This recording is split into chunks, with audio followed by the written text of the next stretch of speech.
ప్రభునామ స్తోత్రంలో మీ అందరికీ నా హృదయపూర్వక వందనాలు చెల్లించున్నాను. తన వాక్యమును పంచుకోవడానికి దేవుడు మనకిచ్చిన మరొక సమయం బట్టి దేవుడి నామం ప్రత్యేకమైన వందనం. ఈరోజు మనం ధ్యానించుకోబోయే విషయం, ఎవరిని ప్రేమించాలి, ఏ విధంగా ప్రేమించాలి, ఏ విధంగా గద్దించాలి. నేటి దినములలో ప్రేమ అన్న విషయం గురించి జనములలో భిన్నమైన అభిప్రాయాలు కలవు. ఎందుకంటే ఇది కృపాకాలం కాబట్టి యేసుక్రీస్తు లోకమును ప్రేమించి జనులను ప్రేమించాలి అన్న విషయం నేర్పించాడు. కాబట్టి మనం ఎన్నటికీ ప్రేమించాలి, ఎవరినైనా ప్రేమించాలి, ఎప్పుడూ ప్రేమించాలి అన్న ఉద్దేశం కలిగిన వారే ప్రతి ఒక్క విషయం ప్రేమతోనే కొలుస్తున్నారు. అంతేకాదు జనులు కూడా ప్రేమ స్వరూపమైన దేవుడు కాబట్టి ప్రేమ కలిగి ఉండాలి, లోకములకు దేవునికి ప్రేమను చూపించాలి అని ఈ విధంగా ప్రేమ గురించి మాట్లాడుతున్నారు. సరే, ప్రేమ అన్నది అవసరమే. అయితే ఏ విధంగా ప్రేమించాలి, ప్రేమ అన్న దాని అర్థమేంటి, ఎందుకు ప్రేమించాలి, ఏ విధంగా ప్రేమించాలి, ప్రేమించుటకు పద్ధతి ఏంటి అన్నది ఈరోజు తెలుసుకుందాం. చూడండి, యేసుక్రీస్తు లోకంలో జీవిస్తూ తన పరిచర్య కాలంలో ప్రేమ అన్నదానికి ఒక ప్రాధాన్యత ఇస్తూ ప్రేమను బట్టి తన జీవితంను సమర్పించి ఆ ప్రేమను బట్టి నీకు నాకు ఈరోజు ఈ రక్షణ భాగ్యంను అనుభవించారు. నిజమునకు మన జీవితం బట్టి, మన విధానమును బట్టి మనం ఆలోచించినట్లయితే మనలను గూర్చి తాను శిలువ మరణం పొందవలసిన అవసరము లేదు, కానీ మనలను విమోచించుటకు గాను తన ప్రాణమును త్యాగం చేశాడు. దీనిలో ఆయన త్యాగం కనిపిస్తుంది తప్ప మన యోగ్యత కానీ లేక మన ప్రత్యేకత కానీ ఏమీ ఇందులో లేదు, కేవలం అతని యొక్క ప్రేమ. అందుకే ఆయన ప్రేమను వివరిస్తూనే యోహాను సువార్త 3:16 చెప్తుంది, దేవుడు లోకమును ఎంతో ప్రేమించెను కాగా ఆయన తన అద్వితీయ కుమారునిగా పుట్టిన వాని యందు విశ్వాసం ఉంచు ప్రతి వాడును నశింపక నిత్య జీవం పొందినట్లు ఆయనను అనుగ్రహించను అని చెప్పాడు. చూసారా, ఇక్కడ దేవుని యొక్క ప్రేమ కనిపిస్తుంది లోకం పట్ల. ఈ ప్రేమను బట్టి ఆయన శిలువ మరణం పొందినంతగా తన్ను తాను తగ్గించుకొని సర్వ మానవాళికి రక్షణ మార్గమును ఏర్పాటు చేశాడు. అయితే సరే, ప్రేమను బట్టి తన ప్రాణమును సమర్పించిన యేసు ఇప్పుడు సువార్తలో చెప్తున్నాడు, ప్రేమించడం అనేది ఎలా ఉండాలి, ఎప్పుడు ప్రేమించాలి, ఏ విధంగా ప్రేమించాలి, లేక ఏ విధంగా గద్దించాలి అన్న దాని గురించి మాట్లాడుతూ మత్తయి సువార్త 18వ అధ్యాయంలో దీని గురించి వివరించారు. 15వ వచనం నుంచి కింద వరకు వెళ్ళినట్లయితే అక్కడ యేసుక్రీస్తు చెప్తున్నాడు, నీ సహోదరుడు అనబడిన వాడు నీ ఎడల తప్పిదం చేసిన ఎడల వాడిని గద్దించాలి అని చెప్తూ వాడిని ఏ విధంగా గద్దించాలి అన్నది అక్కడ వివరించాడు. ప్రేమ అన్నది ఒక వ్యక్తి అయితే, రెండవ విషయం ఏంటంటే గద్దింపు. ప్రేమను బట్టి గద్దించాలి. అట్టి విధంగా గద్దించడంలో ఒక క్రమం ఉంటుంది. అది జనులు ఎరుగక తమ యథార్థతను లేక తమ ప్రత్యేకతను చూపించుకోవడానికి గాను ఎదుటివారి అతిక్రమణలను విపరీతంగా చేసి లేక 10 మందిలో వారిని ఇబ్బంది పరిచే విధంగా వారి తప్పిదములను చూపిస్తున్నారు. దీనివల్ల జరిగేది ఏంటంటే ఆత్మలను రక్షించడం కన్నా ఆత్మలను నాశనం చేయడం అవుతుంది. రక్షింపబడిన వారి హృదయమును గాయపరిచిన వారుగా అవుతున్నారు. ఇది ప్రేమ అనిపించుకోదు. ఎందుకు ఈ విషయం చెప్తున్నానంటే, దేవుని సన్నిధిలో దేవుని ఉద్దేశ ప్రకారం సమస్తమైన వాటికి ఒక క్రమం ఉంటుంది.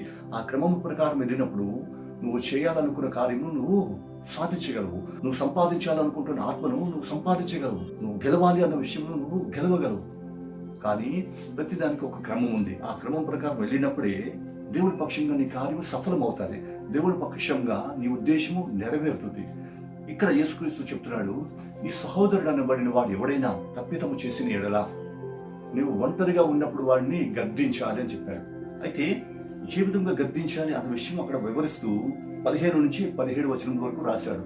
ఈ సహోదరుడు అనబడిన వాడు అతిక్రమం చేసినప్పుడు వాడిని రహస్యంగా నువ్వు గద్దించాలి. ఒకవేళ వాడిని మాట విని ఎడల నీవు వాడిని సంపాదించుకుంటేవి అన్నాడు.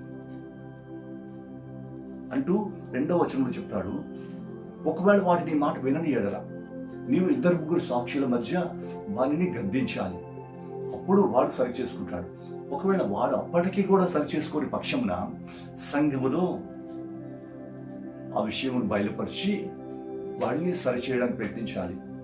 అప్పుడు వాడు వినని పక్షంన సంఘం నుంచి వాడిని దూరం చేయాలంటే వాడికి నువ్వు దూరంగా ఉండాలి అని చెప్పాడు. ఇక్కడ 3 క్రమములు చూపిస్తున్నాడు. ఈ 3 క్రమముల్లో క్రమము ప్రకారం వెళ్తే ఎక్కడో ఒక దగ్గర తప్పిపోయిన వ్యక్తి సరిపడతాడు.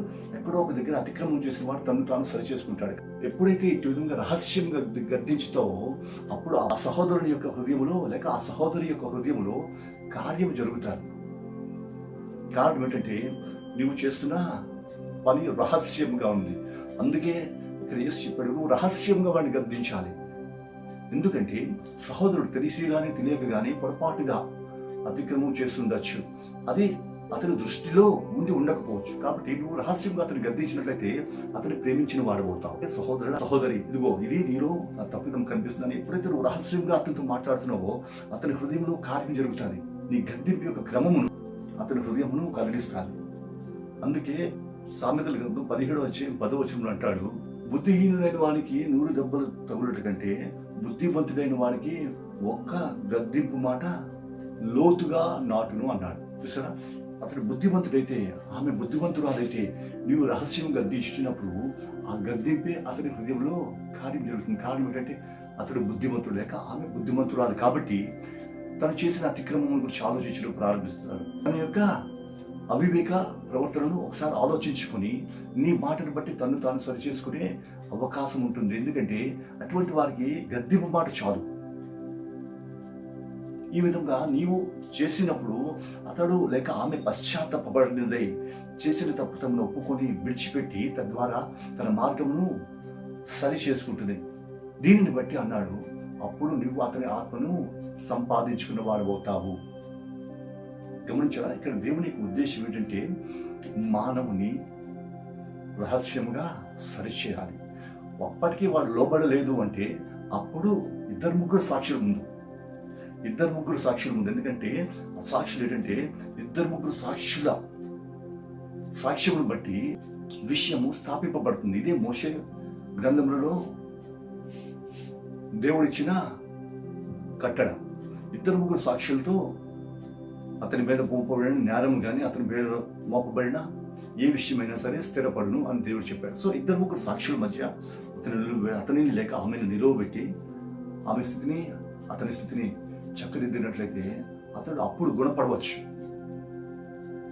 ఆ విధంగా కూడా ఆ ఆత్మను సంపాదించుకున్న వాడు అవుతాం. ఈ విధంగా ఒక క్రమంలో వెళ్ళినప్పుడు ఎటువంటి వ్యక్తినైనా సరే ఎటువంటి పరిస్థితుల్లో అయినా సరే అతనిని లేక ఆమెను నీవు గుణపరచగలిగిన వాడవవుతావు, నీవు గుణపరచగలిగిన దానవవుతావు. ఇది దేవుడిచ్చిన క్రమం.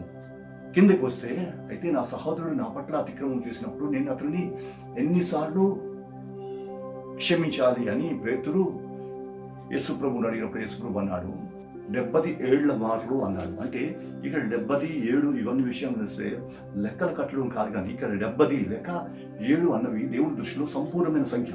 ఒక సంపూర్ణమైన సంఖ్య అంటే నీవు ఎన్నినాళ్ళైనా ఎంతవరకైనా సరే అతనిని క్షమిస్తూనే ఉండాలి అన్నాడు. గమనించండి, పైన ఉన్న మాటకి కింద ఉన్న మాటకి వ్యత్యాసం కనిపిస్తుంది. మొదట అన్నాడు నువ్వు అతన్ని గద్దించాలి, సరిచేయాలన్నాడు. కిందకు అంటున్నాడు ఎన్నిసార్లైనా క్షమించాలి అన్నాడు. ఈ 2 మాటలను బట్టి జనములలో కన్ఫ్యూజన్. అనేకులు ఈ కింద మాట తీసుకొని ఎన్నిసార్లైనా క్షమించాలి అంటూ తప్పు చేస్తున్న వాడిని క్షమించాలి క్షమించాలి క్షమించాలి అంటూ వాడిని భ్రష్టత్వంలోకి తీసుకెళ్ళిపోతున్నారు. మరికొందరు మొదటి చెప్పిన మాటను బట్టి తప్పు చేసిన వాడిని గద్దించాలి అని ఆ మాటను తీసుకొని తప్పు చేసిన వాడు పొరపాటుగా చేసిన దాన్ని బట్టి సమాజంలో పెట్టి బహాటంగా అతన్ని గద్దించి ఈ విధంగా ఆత్మిక నాశనమునకు కారకులవుతున్నారు. అయితే దేవుడు చెప్పింది ఒక క్రమం ప్రకారం మీరు వెళ్తే ఆత్మను సంపాదించుకోగలరు. సరే, ఇప్పుడు అతను ఎప్పుడైతే గద్దింపునకు లోబడ్డాడో ఆ గద్దింపునకు లోబడిన వారిని నీవు క్షమించగలగాలి. ఆ మాటనే కిందన పేతురు వాడుతున్నప్పుడు అన్నాడు ఎన్నిసార్లు నేను క్షమించాలి అంటే 77 మార్ల వరకు అన్నాడు. 77 మార్ల వరకు అంటే దాని అర్థం ఏంటంటే ఎన్నిసార్లు అయినా అతనిని క్షమించగలిగే క్షమాగుణం నీలో ఉండాలి. ఎందుకంటే ఇక్కడ చెప్పాడు గద్దింపునకు వాడు లోబడినప్పుడు వాడు మారు మనసు పొందినప్పుడు క్షమించాలి. అది దేవుని ఉద్దేశం. ఎవడైతే తన తప్పిదం ఒప్పుకొని విడిచిపెడతాడో వాడిని నువ్వు క్షమించగలగాలి. అప్పుడే నీలో క్రీస్తు గుణము కనిపిస్తుంది. అప్పుడే నువ్వు నీ సహోదరుని లేక నీ సహోదరిని సంపాదించుకోగలవు. ఇది అక్కడ యేసు చెప్పిన మాటలో సందేశం. అయితే ఈ విధంగా అతను క్షమించాలంటే మొట్టమొదటిగా అతను ఏం చేయాలంటే తన అతిక్రమమును ఒప్పుకోవాలి. ఎవరు ఒప్పుకోగలరు అంటే ఎవరైతే బుద్ధిమంతులై ఉంటారో వారే ఒప్పుకోగలరు. ఒప్పుకున్న వారు విడిచిపెట్టగలరు. కారణం ఏంటంటే దేవుడిని బట్టి వారికి కలిగిన లోబడే స్వభావం.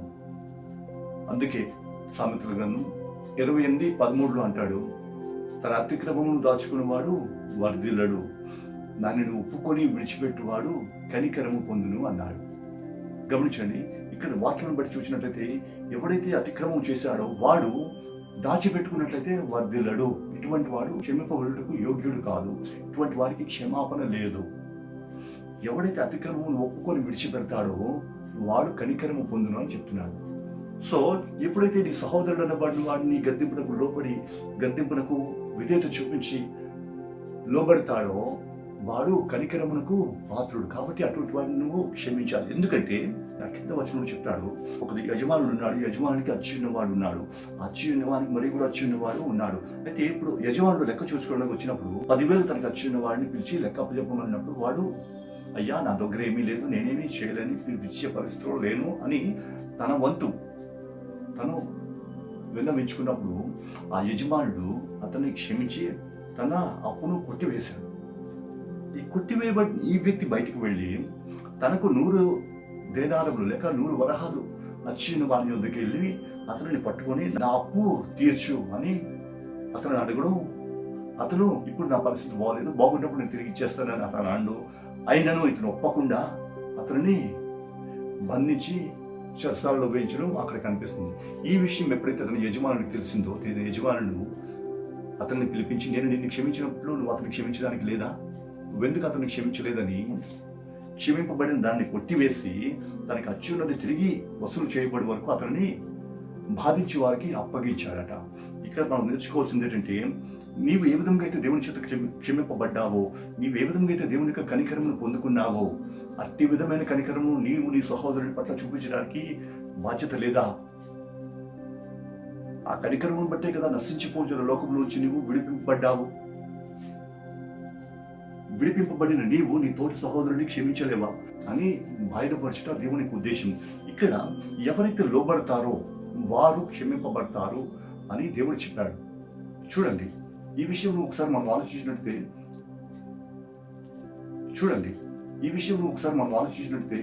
ఇప్పుడు దావీదు రాజును మనం చూసినట్లయితే, దావీదు రాజు దేవునికి ఇష్టడైన రాజు అయినను అతడు అతిక్రమం జరిగించినప్పుడు తప్పిదం చేసిన అతని యొద్దకి దేవుడు తన ప్రవక్తను పంపించాడు. ప్రవక్త వచ్చాడు, దావీదా నా కుమారుడా అని దావీదు యొక్క పాపమును చెప్పవలసిన విధంగా చెప్పాడు, ఒక ఉపమానంగా చెప్పాడు. ఆ ఉపమానం తీసుకొచ్చి తన స్థితికి బయలుపరిచాడు. చూడండి, ఇది ఉపమానంగా చెప్పినప్పుడు అతడు ఉపమానములకు తగినట్టుగా ఉద్దేశం తెలిపాడు. అయితే ఇప్పుడు అన్నాడు, ఉపమానంలో చెప్పబడిన ఆ వ్యక్తివి నువ్వే అని ఎప్పుడైతే చెప్పాడో అప్పుడు దావీదులో ఆలోచన పెరిగింది. ఆలోచించి వెంటనే తన్ను తాను అప్పగించుకొని, అయ్యో నేను తప్పు చేశాను అని తన తప్పిదమును ఒప్పుకున్నట్లు అక్కడ కనిపిస్తుంది. ఒప్పుకున్న దాన్ని బట్టి దేవుడు అతని తప్పిదమును క్షమించాడు.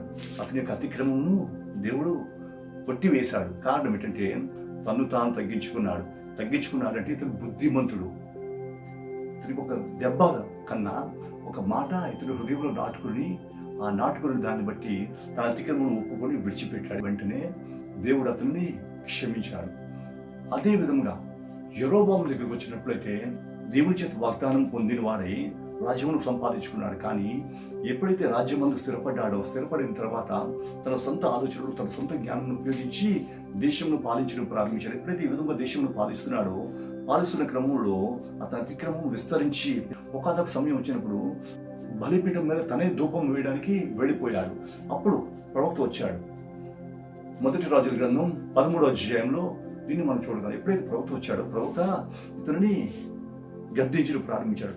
ఏ ప్రవక్త అయితే ఇతనిని రాజుగా అవుతావు అని మొదట ప్రకటన చేశాడో అదే ప్రవక్త ఇప్పుడు వచ్చి అతనిని గద్దిస్తున్నప్పుడు ఇవేళ అంటాడు, అతనిని పట్టుకోండి, అతన్ని కొట్టండి అని ఎప్పుడైతే అన్నాడో ఈ విధమైన మాటను బట్టి వెంటనే అతను ఎత్తినట్టే ఉండిపోయిందట. వెంటనే అతను దేవుని యొక్క ఉద్దేశం అప్పుడు గ్రహించాడు. కానీ ఇతనిలో ఏం జరిగింది? అవిధేయత అక్కడ కనిపిస్తుంది. ఇతని యొక్క అవిధేయతను బట్టి తన కుటుంబం మీదకి కీడు కొని తెచ్చుకున్నాడు, తన బలిపీఠం మీదకి కీడు కొని తెచ్చుకున్నాడు. అంతేకాదు తన రాజ్యం మీదకి శాపం కొని తెచ్చి వాడయ్యాడు.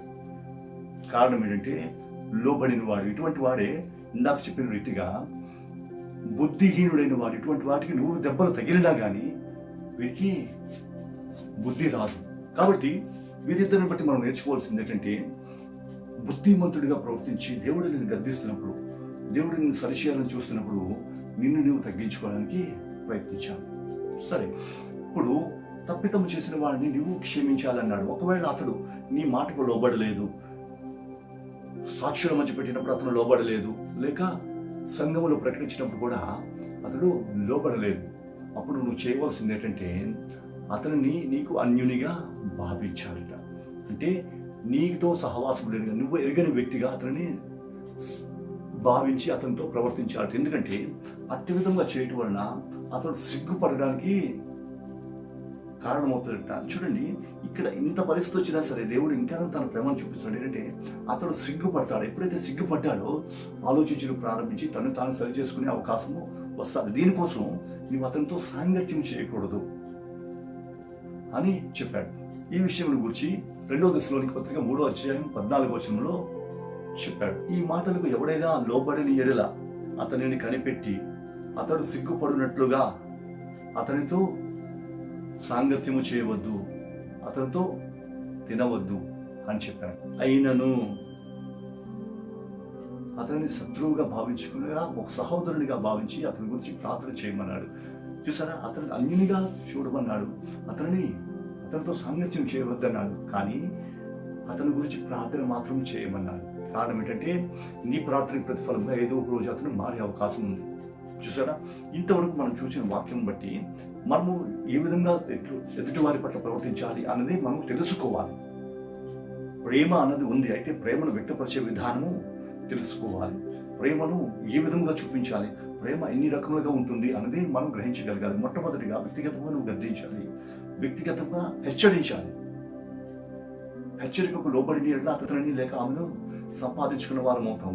లోబడిని ఎడల 2-3 సాక్షుల ఎదుట అతనిని ఆమెను సరి చేయాలి.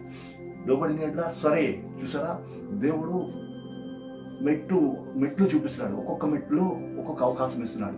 అతడు లేక ఆమె గుణపడిన ఎడల సరే, మంచిదే, అతడిని సంపాదించుకున్నావు. లేని ఎడల సంఘం ఎదుట అతనిని ఆమెను నిలవబెట్టి అతనిని సరిచేయాలి. ఎంత స్థితి కన్నా సరిచేయడానికి వేరే అవకాశము లేదు. బుద్ధిమంతురాలైందా తన్ను తాను సరిచేసుకొని సంఘం ఎదుట తన్ను తాను సమర్పించుకుంటాడు. ఆ విధంగా ఒక వ్యక్తిని సరిచేయచ్చు. ఒకవేళ బుద్ధిహీనురాలైతే నువ్వు ఎన్ని చేసినా లోబడరు. కాబట్టి అటువంటి వారితో దేవుడు అంటాడు, వారితో సాంగత్యం చేయొద్దు, వారితో కూర్చోవద్దు, వారితో తినద్దు అని ఇక్కడ మత్తయి సువార్త 18వ అధ్యాయం 15 నుంచి 17వ వచనముల మధ్య వ్రాయబడి ఉంది. అయితే ఒకటన్నాడు, నీవు అతనిని గురించి లేక ఆమెను గురించి మాత్రం ప్రార్థన చేస్తూ ఉండాలి. ఇది క్రీస్తుని కలిగిన ప్రేమను చూపిస్తుంది. ఇట్టి విధమైన ప్రేమను కలిగి ఉండాలి అని దేవుడు బయలుపరుస్తున్నాడు. ఇంతవరకు మనం విని దాన్ని బట్టి మనం నేర్చుకోవాల్సింది ఏంటంటే, ఒక వ్యక్తి తప్పిదం చేసినప్పుడు అతనిని లేక ఆమెను గద్దించాలి. తను చేసిన అతిక్రమం బట్టి వారిని గద్దించాలి. గద్దించినప్పుడు గుణపడిన ఎడల అటువంటి వారిని క్షమించాలి. ఇంకా అతని పాపమును లేక ఆమె యొక్క పాపమును ఇంకా గుర్తుంచుకోకూడదు, దాన్ని విడిచిపెట్టేయాలి. ఎందుకంటే దేవుడు మన అతిక్రమములను మన పాపములను తన వెనుకకు పారవేసినాడు. మనం చేసే ప్రతి పాపమును ఆయన ఎప్పుడూ చూడడు, విడిచిపెట్టేది. ఒకసారి నిన్ను రక్షించినప్పుడు మన పాపములను తను విడిచిపెట్టాడు. అదేవిధంగా మన సహోదరుడి పట్ల మనం జరిగించవలసింది కూడా, అతనికి అతిక్రమమును ఒకసారి ఒప్పుకొని క్షమాపణ అడిగినప్పుడు వాటిని మనం మన వెనుకకు త్రోసివేయాలి. మరలా ఆ పాపము లేక ఆ అతిక్రమమును ముందుంచకూడదు. ఇట్టి విధంగా నువ్వు క్షమించగలగాలి. అప్పుడే నీ సహోదరుని లేక నీ సహోదరిని నీవు సంపాదించుకోగలవు. లేని పక్షమున నీ సహోదరుని నీవు పోగొట్టుకుని వాడవుతావు, నీవు పోగొట్టుకుని దాన్ని అవుతావు. కాబట్టి ప్రేమ అన్నది వ్యక్తపరిచే విధానం తెలియాలి. గద్దించాలి. ప్రేమలోనే గద్దింపు అనేది ఉన్నది. ఎందుకంటే గద్దింపు లేకుండా ఎవరిని ప్రేమించలేరు. అందుకే సామెతల గ్రంథం 3వ అధ్యాయం 11వ వచనంలో యెహోవా తాను ప్రేమించిన వారిని గద్దించును అన్నాడు. ఇట్టి విధమైన ప్రేమని దేవుడు మనకు ఇతరుల పట్ల చూపించమని దేవుడు బయలుపరుస్తున్నాడు. ఇటువంటి ప్రేమ నువ్వు చూపించలేని ఎడల నీ జీవితము క్రీస్తులో వ్యర్థమే. అందుకే అన్నాడు, ప్రేమ లేనివాడు నా వాడు కాదు. ఒకసారి గమనించండి, ప్రేమ లేనివాడు నా వాడు కాదు అన్నాడు. అయితే ప్రేమ అన్నది ఎలా వ్యక్తపరచాలన్నదే ఇక్కడ విషయం. ప్రేమలోనే గద్దింపు ఉన్నది, ప్రేమలోనే దిద్దుబాటు ఉన్నది, ప్రేమలోనే సరిచేయుట అన్నది ఉన్నది.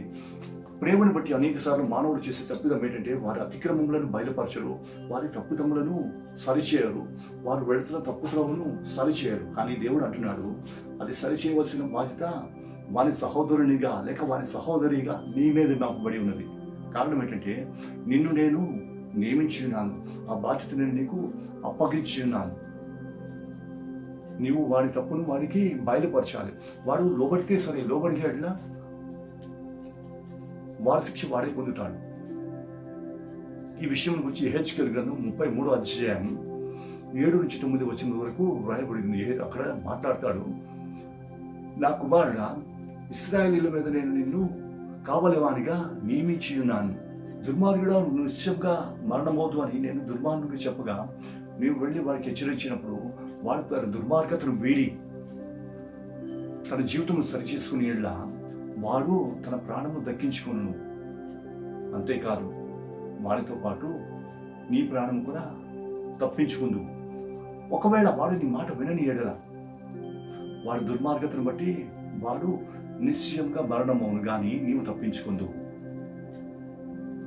అదే విధంగా కింద చెప్పాడు, దుర్మార్గుడికి ఈ విధంగా కీడు రాబోతుంది అని నేను బయలుపరిచినప్పుడు ఆ కీడును గురించి నీవు ఒకవేళ బయలుపరచని ఎడల తన దుర్మార్గతలో ఉండి వాడు చనిపోతాడు. అయితే వాడి రక్తం గురించి నీవు ఉత్తరవాదివి అని అక్కడ దేవుడు తన బిడ్డకు బయలుపరుస్తున్నాడు. కాబట్టి నేడు నిన్నును నన్నును కావలి వారిగా నియమించారు. నీ సహోదరుడు లేక నీ సహోదరి అన్న వారు అతిక్రమము చేయుచున్నప్పుడు, వారి మార్గము తప్పుచున్నప్పుడు నీవు వారిని హెచ్చరిక చేయడం నీ బాధ్యత. నీ బాధ్యతను నువ్వు నిర్వర్తించాలి. వారు వింటారా లేదా, వారు సరి చేసుకుంటారా లేదా అనేది అది వారి ఇష్టం. బుద్ధిమంతులైతే విని సరి చేసుకుంటారు, బుద్ధిమంతులు కాని పక్షంన వారు కీడు వారు కొని తెచ్చుకుంటారు. అయితే నీ వంతు బాధ్యత ఏంటంటే వారి తప్పిదమును వారికి బయలుపరచాలి. అయితే ఏ విధంగా బయలుపరచాలనేది ఇందాక చెప్పుకున్నట్టు మొట్టమొదటిగా రహస్యంగా వారి తప్పిదమును వారికి బయలుపరచాలి. ఆ తర్వాత సాక్షులతో, తర్వాత సంఘంతో, ఈ విధంగా స్టెప్ బై స్టెప్ ఆ విధంగా చెప్పాలి. అయితే వారు సరి చేసుకున్న ఎడల వారు రక్షింపబడతారు, వారితో పాటు నువ్వు కూడా రక్షింపబడతావు. ఒకవేళ వారు వినలేదు అన్నప్పుడు నీవు తప్పించుకుంటావు. కారణం ఏంటంటే దేవుడి యొక్క హెచ్చరికను నువ్వు బయలుపరచావు, దేవుడు నీ మీద పెట్టిన భారంను నువ్వు నెరవేర్చావు. కానీ వారు వినలేదు కాబట్టి వారి శిక్షకు వారే బాధ్యులు. కానీ మోమాటమును బట్టి లేక భయమును బట్టి, సిగ్గు, రకరకమైన కార్యములను బట్టి వారి తప్పిదమును వారికి బయలుపరచని పక్షమున దేవుడు అంటాడు, వారు ఎలాగా మరణమవుతారు, వారు ఎలాగా వారి శిక్షను భరిస్తారు, కానీ వారి శిక్షలో నీవు పాలు పొందుతావు. కారణం ఏంటంటే వారికి అటువంటి స్థితి వస్తుంది అని నీకు తెలుసు, నీకు నేను బయలుపరిచాను, నువ్వు చెప్పాలి. ఆ విధంగా చెప్పే భారం నేను నీ మీద మోపి ఉన్నాను. తోటి సహోదరిగా నీ మీద నేను ఆ భారం మోపి ఉన్నాను. కానీ నీవు హెచ్చరిక చేయలేదు గనుక తన పాపములో, తన అతిక్రమం నుండి తను చనిపోయింది. ఈరోజు తన శిక్షను అనుభవిస్తున్నాడు.